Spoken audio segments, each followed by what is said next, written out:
Bir kuni sabrimga mukofot olib, jannatla siylasa meni ham Alloh. Xush kelding marhabo ummatim deya qarshi olsangiz ya Rasululloh.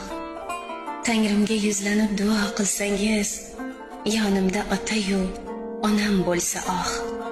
So'ng Kavsar suvidan bir hovuch olib bizga tutsangiz ya Rasululloh. Jannatda tillodan bir qasr qursam, iymondan toj kiysam qilmasdan gunoh. Bir kuni uyimni nurga to'ldirib qadam qo'ysangiz ya Rasululloh. Bu fani dunyoda nelar ko'rmadim, lek mudom Allohdan izladim panoh. Bir kuni meni ham farzanddek ko'rib duo qilsangiz ya Rasululloh.